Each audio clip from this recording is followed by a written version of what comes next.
Hey, good afternoon to you. It is 4:07 now, News Talk 105.9 WMAL, where we are making sense of the news. Coming up on the program, we talk free speech in the United States, the censorship of the big tech companies. Big argument today before the United States Supreme Court on that subject. We'll be joined by Carl Szabo coming up at 4:30. Shortly after that, John Schweppe for, I think, an interesting conversation and debate over one of the big issues of our time. And then Kurt Schlichter is here at 5 o'clock from Town Hall. We'll talk to him about Ronna McDaniel leaving the RNC here just ahead of Super Tuesday, and also the decision by an active duty member of the U.S. Air Force to set himself on fire. He perished as a result of that idiocy yesterday in front of the Israeli embassy. You can join us at 888-630-9625, 888-630-WMAL. Bill Maluzhin over at Fox tweeting here in just the last half hour that there's new information being reported out of Virginia of an illegal alien from Venezuela who crossed into El Paso, Texas in September of 2023. Boy, this is starting to feel familiar. And was released into the U.S., has now been arrested and charged with sexually assaulting a minor in Campbell County, Virginia. At the moment, he is being held without bond. WDBJ, and out of Campbell County, Virginia, reporting the Campbell County Sheriff's Office has arrested a man in the U.S. illegally for sexual assault against a minor. Renzo Mendoza Montez, 32, and a citizen of Venezuela, is charged with 2 felonies. The Sheriff's Office says Mendoza was detained and released by U.S. Customs and Border Patrol in El Paso, Texas, in September of 2023. He's being held in Virginia without bond. There's a mugshot of him looking like a thug. So this keeps happening. This keeps happening in all of its various awful forms. And it doesn't have to happen. It is, the Associated Press reported, they quoted someone saying, oh, this is unpreventable. No, it's not. It's entirely preventable. It is entirely 100% preventable. If the Biden administration had deported this man in the first place, we wouldn't have this problem. And yet we do. So this week, a big show as both Donald Trump and Joe Biden are headed to the southern border. Donald Trump had already scheduled this visit to the border. Biden has added one suddenly, or the White House did anyway. Here's how the New York Times is describing it this afternoon. Biden will make a rare visit to the southern border on Thursday, the same day as Trump. President Biden is planning to make a rare visit to the southern border on Thursday, his press secretary said, traveling to Brownsville, Texas, on the same day that former President Donald J. Trump has already scheduled a border trip. The plans underscore the urgency now propelling Mr. Biden and his team on immigration, which has become one of his most serious political liabilities. Under the Biden administration, record numbers of migrants, this is the New York Times here, have crossed the southern border, a fact that Mr. Trump and Republicans have wielded aggressively against Mr. Biden. A majority of Americans disapprove of Mr. Biden's job performance, and polls show that voters who disapprove of him cite immigration more than any other policy issue as a reason. On his Thursday trip to Brownsville, Mr. Biden plans to meet with Border Patrol, law enforcement, and local officials, according to Karine Jean-Pierre, Mr. Biden's press secretary, a.k.a. Coringe. The president is expected to put the blame for the migration crisis on House Republicans. Of course, the New York Times is not going to do a meaningful fact check here. This is where the fact check is screaming out. This is where you need to point out that Biden's lying about this. They say Republicans blocked a bipartisan package that would have enacted severe restrictions at the border. That's a lie. That would have enacted, severe restrictions, and to call on Congress to come together and address the challenge. That package was an amnesty bill. That's what that was. They were not severe restrictions. It was normalizing the passage of upwards of 5,000 illegal foreign nationals into our country each day. That is not a severe restriction. What are they even talking about? Let's see. Mr. Biden has been considering executive actions that would essentially prevent those who cross the border from claiming asylum. But Ms. Jean-Pierre did not specify any new policies he would roll out. Him going is an action, she said. He's taking this very seriously. Yeah, right. Okay, let's remember what's coming up. State of the Union. Yes, that's right, at Bourbon Boulevard on March 7th. But that is, of course, a chance for you to hear my commentary live on Joe Biden's State of the Union, wherein they claim that the idea, the media are all reporting this because the White House is feeding this detail to them, that Biden's going to come out with a big, I'm here to secure the border message after breaking it wide open, right? It's the arsonist is now the firefighter. I will save you. We don't need any more of your help. You set the building on fire. We'll get the professionals in here. Thank you very much. But the Biden wants to give a big speech about how he's so urgently, doggedly trying to secure our border. All this chaos. I mean, you know how callous this is. How disgraceful this whole stunt is. To the extent that Joe Biden is going to ever mention the name Laken Riley, if he does mention it, Jonathan Fahey in the last hour said, yeah, there's no chance. They're never going to mention it, guaranteed.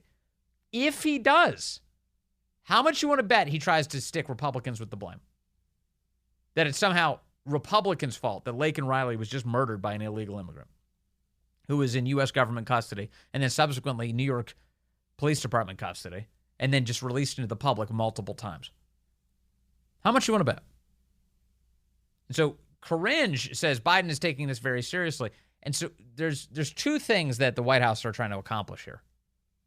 One is they don't want Donald Trump to seize the high ground on this issue. Well, guess what? Too late. He's already got it. Trump's presidency was much better when it came to the border, and if Trump did literally nothing else, if Trump came in and barely even tried, it would be a better situation than it is right at this very moment. Trump would not be cutting down the concertina wire that Texas has. So all Trump has to do is nothing, and it's an improvement over what Joe Biden is doing right now. Joe Biden is cutting through the concertina wire, and he's paying a constellation of NGOs with your money, non-governmental organizations with your money, to traffic human beings deep into the country. Deep into the country, including children who are being subjected to sexual torture as well as being put in sweatshops right here in the United States of America and being used as slave labor. That's all really happening. In fact, here, let me cut to some audio for you. Dr. Phil, of all people, was over on The View today explaining all of this to the women of The View who were apparently completely unaware of this. They had no idea that children are being exploited in Biden's border crisis. Take a listen. My understanding is that you went to the southern border. Now, you're saying that you're going to give people facts. What did you take away from that experience, and what kind of reporting are you going to be bringing back from that experience? I'll tell you a fact I took away. I talked to the head of all the border guards down there, the head of the union. I asked him straight up, kids are coming over the border with numbers written on them, phone numbers and addresses. Do we check those out? He said, well, we call them. Is it possible that we're sending them into known prostitution rings or sweatshops? He said, it's not possible. It is absolute.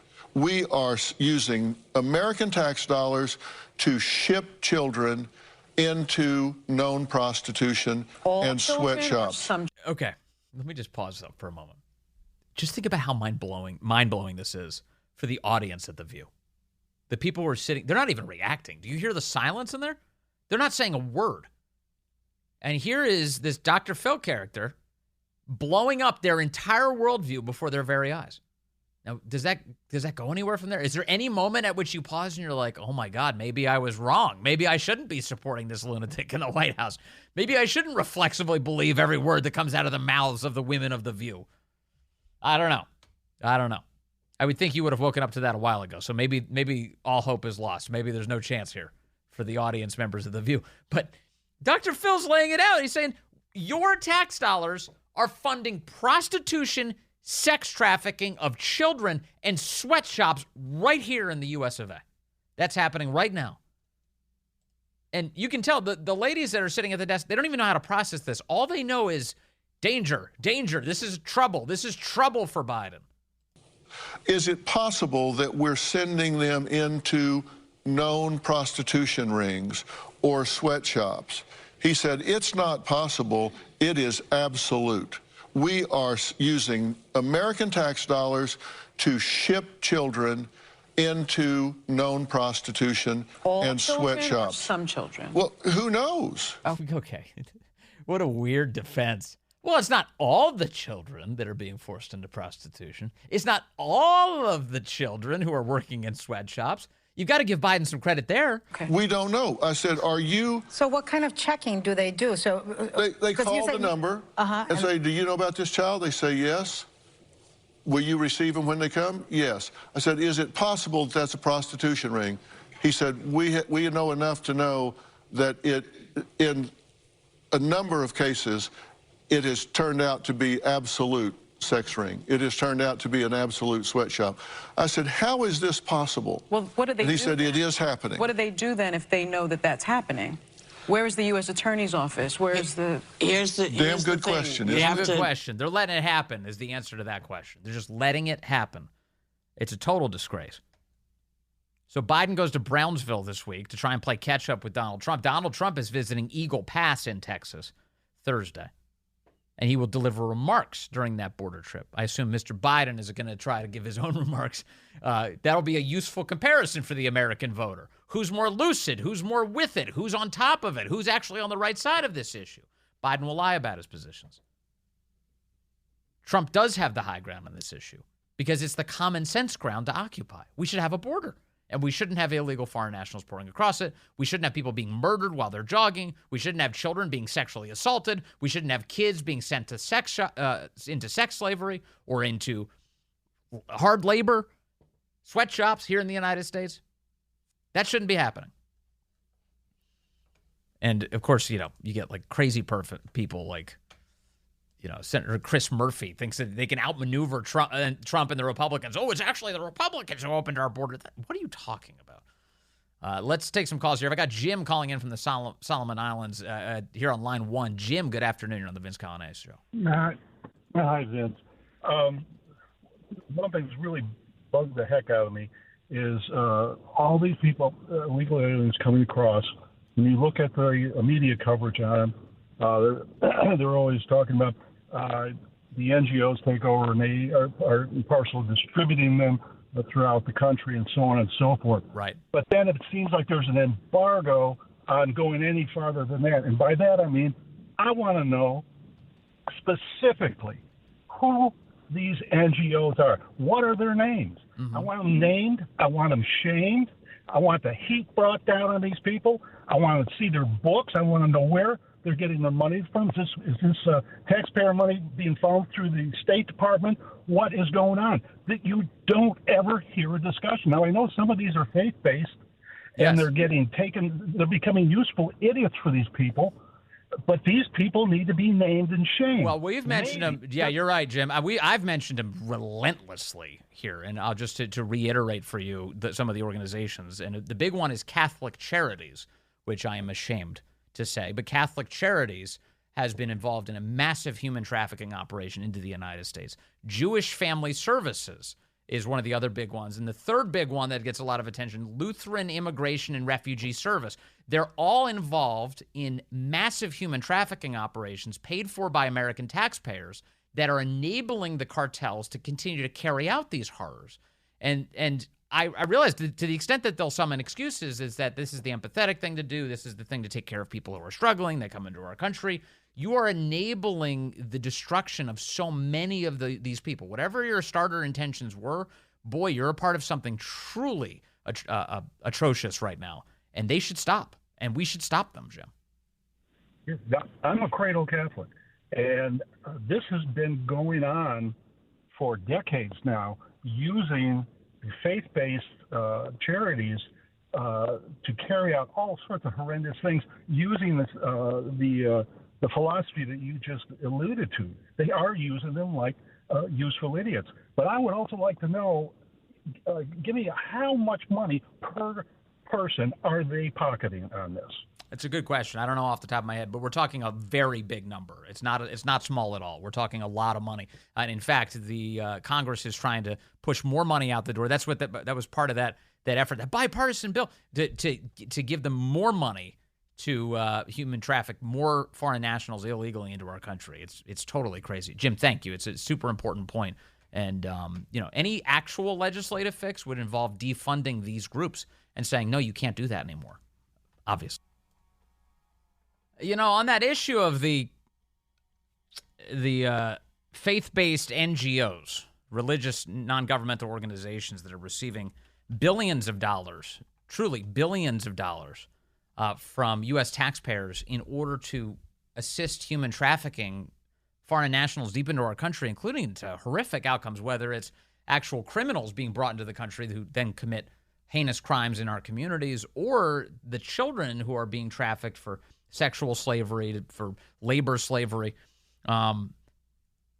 Here you have the left, which always is crowing about how we need a separation of church and state, that there can't be any intermingling whatsoever. So much so, remember that at the DNC some years ago, there was that entire scandal about how they tried to remove the word God from their platform. It is crazy. And here you have billions of dollars going to Catholic Charities, Jewish Family Services, and Lutheran Immigration and Refugee Services, and on and on and on, and not a peep from the separation of church and state left on how all of this money is being used. How these religious organizations are being utilized in order to aid and abet human trafficking into the United States of America. That's an outcome they're satisfied by.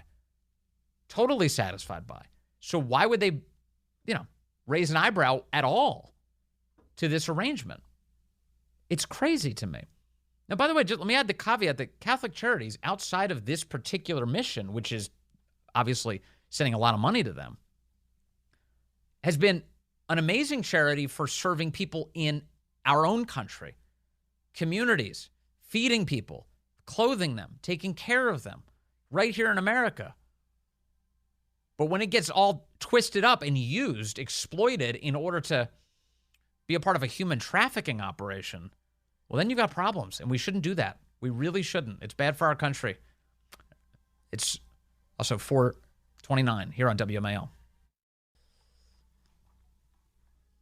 Hey, good afternoon to you. 4:35 here, News Talk 105.9 WMAL, where we are making sense of the news. Coming up on the program, we'll be joined by Kurt Schlichter at 5 o'clock. He's a town hall senior columnist. We'll get into the details of Ronna McDaniel's resignation. She's set to leave the RNC soon, just ahead of Super Tuesday. I will also talk to him about the decision by an active duty U.S. Air Force veteran to set himself on fire and dying as a result of his injuries yesterday outside of the Israeli embassy right here in Washington. A horrific sight. Kurt Schlichter reacts to the breaking news.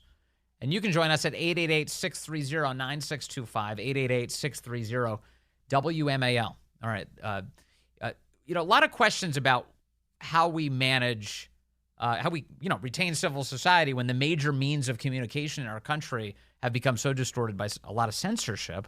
The big tech companies are saying that they're entitled to content moderation and they can kind of set things up the way they want to. But there are a couple of states that are fighting back. Florida has created a law, as well as Texas, in terms of governing how these big tech companies can moderate themselves. And that was the subject of a Supreme Court case today. It was heard today. It's called Net Choice v. Moody and Net Choice v. Paxton. They're tied together, involving both Florida and Texas. And the Washington Examiner reports today that the Supreme Court justices appear skeptical of Republican states in this major internet free speech case. They say Florida's law would allow residents to take legal action in the state to fine companies if they remove political candidates from social media platforms. The Texas law would require platforms to be content neutral and allow the state's attorney general and residents to sue platforms for removing content or blocking accounts. For more on this, I want to bring in Carl Szabo now. He's the vice president and general counsel for Net Choice and a professor of internet law at George Mason University's Scalia Law School. Carl, thank you so much for your time today. Good to have you with us, sir. Yeah, thanks for having me. So it sounds like your side had some success today in front of the justices. Give us the case for why it's important that these laws in both Florida and Texas don't stand. Yeah, it's a pretty simple concept. The government should not ever be able to force any American, whether they are online or offline, to say something they don't want to say or block them from saying something they want to say. And that's basically the question before the court.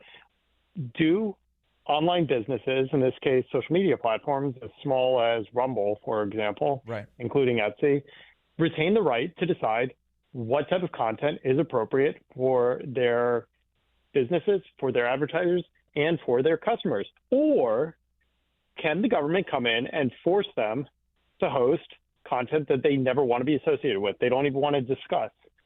And that's the question before the court. And the best example of that would be if you look at the state of Florida and the requirement that websites must host political speech, regardless of what they want to do. You could have a sports website that would be required to host political content. One of the examples that was used and discussed during the court discussion today was that Etsy, who would be covered by the Florida law, would be required by law to allow shirts with swastikas on it on their marketplace. And that would be bad not only for the brand Etsy, who doesn't want to be associated with Nazis, it would be bad for every other seller on that platform who now has their content, their product, their creation associated with Nazis. Yet, that is what is at issue today because the state of Florida decided, no, we want to allow Nazis to have a platform. And that's a violation of the First Amendment, and that's why we are bringing this suit. Right, but even people who say that they're Nazis, they are allowed to have that opinion, as stupid as it might be, right?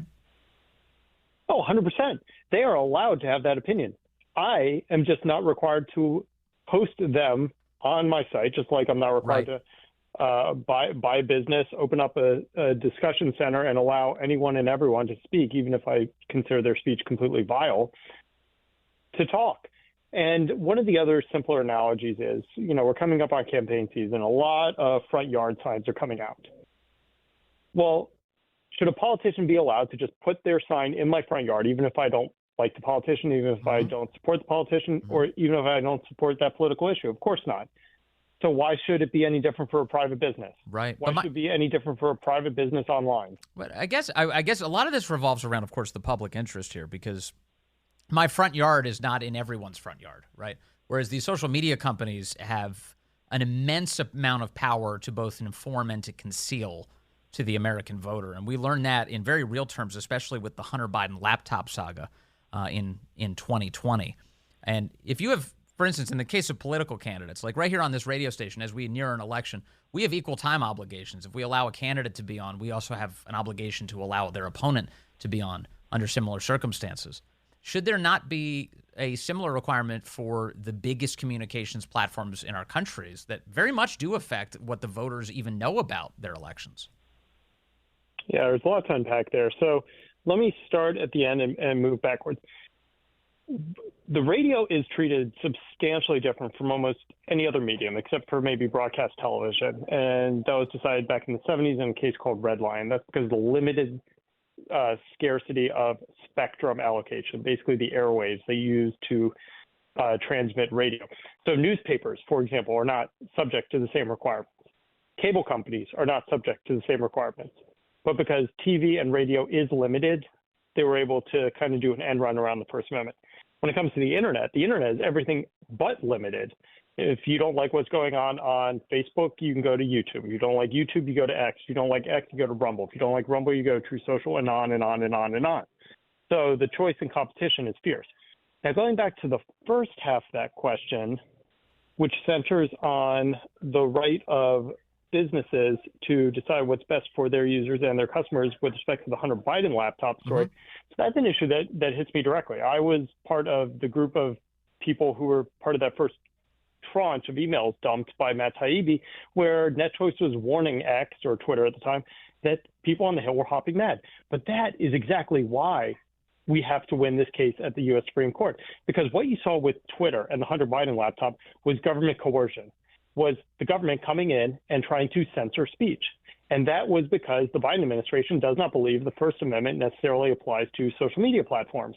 There's actually a case being brought by the states of Missouri and Louisiana against the Biden administration before the court in about 2 weeks, Supreme Court in about 2 weeks on that issue. So that is why NetChoice is fighting this, because we don't want the government to be able to force us to say something we don't want to say And at the same time, we don't want the government to be in a position to censor us. So if you don't think that the Biden administration or any government official should be able to forbid content to be on the internet, then you have to say the First Amendment applies to social media platforms, even when they do things that you don't like. So is it your view, I think it is, if I understand you correctly, Carl Szabo, that so a company like Google, if they decided that they wanted to censor certain categories of communication or certain categories of information, even if they did it explicitly because they wanted to affect the results of an election, they're entitled to do that. But if the government tries to compel their behavior to moderate speech, then that's not allowed. That's a violation of the First Amendment. Completely right. And that's why NetChoice is out there trying to advance and supports legislation like protecting free speech from government interference act from Chairman Jordan, Republican House, basically making it illegal for the government to engage in coercive pressure. That's why we filed an amicus brief in the Missouri and Louisiana case against the Biden administration, because we do not want any government, left, right, or center, being able to control speech on the internet. And yes, as a conservative, which I am, as a Republican, which I am, does it frustrate me when those businesses make decisions that I don't like? Absolutely. But my conservative principles say I do not want the government to be able to control speech, because while I may like what they're doing today, I will certainly hate what they are doing when the shoe is on the other foot. I understand that impulse. I'm very hesitant about the government having any more concentrated power. In fact, I'm suspicious of all concentrations of power, including the big tech companies, quite honestly. Carl Szabo, I really appreciate your time today, and congratulations, it sounds like, on how the court reacted to it. We'll see what the final decision is when it finally comes out. But, Carl, good to have you with us. Thank you, sir. Thank you. Good to talk to you. All right, so now for the other side of this conversation, I want to bring in another guest. I've got John Schweppe here. He's with the American Principles Project. He's the Director of Policy and Government Affairs, and he's been, of course, following all of this very closely as well. John, good afternoon to you, sir.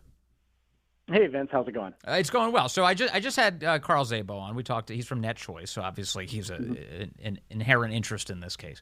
And I don't know if you heard what he said at the end, but his position, as I summarized it, was that, hey, the big tech companies fundamentally have a First Amendment right to do whatever they want and moderate whoever they want, allow whatever content they want on their platforms, but the government can't compel them when it comes to speech issues. In fact, it's a violation of the First Amendment for the government to be involved. How do you view this issue, John?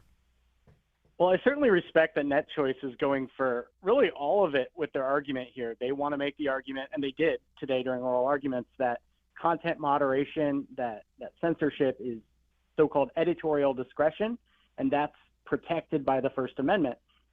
Meanwhile, though, it's really strange because they concede that the government has all sorts of rights to do non-discrimination with other companies when it comes to common carriage, but they explain it that when they curate your feeds, when they order them, when they de-rank some people and rank others, that what I would call kind of censorious like activities, that is First Amendment speech. So basically, the way I understand this argument is that if UPS decided, hey, we don't like delivering to this person, or we don't like delivering the products of this company because it's not in line with our values, that we should have a right not to do that, because when we deliver or when we choose not to deliver, that's our speech. So it's a real expansion of the First Amendment to include censorious actions by private actors.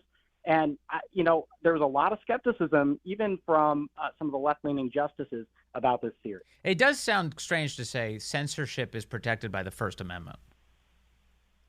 Yeah, they make the argument, and I'm sure Carl Szabo would have said the same thing, that right. Censorship can only be done by the government. Yes. In fact, I think they made that argument today in court.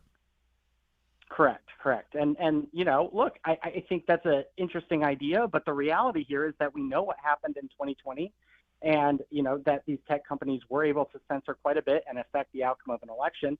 And so certainly Texas should have a state interest here in protecting the integrity of elections, to make sure that both sides are heard and that people can have political speech online in the yes. digital public square, and that's what's at stake here. So in the United States, we have a history of law that's dedicated to preventing concentrations of power that distort the market, which we call antitrust.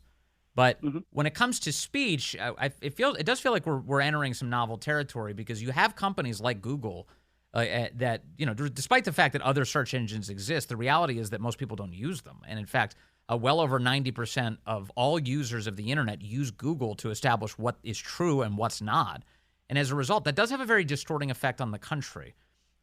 How much should we factor that in, the sort of antitrust on behalf of the free exchange of ideas, into this conversation? Well, I certainly think it plays a political role, because I think we would, accept the idea that competition could solve all our problems if it would. We just saw, actually, just a few months ago, Facebook tried to compete with Twitter by releasing Threads.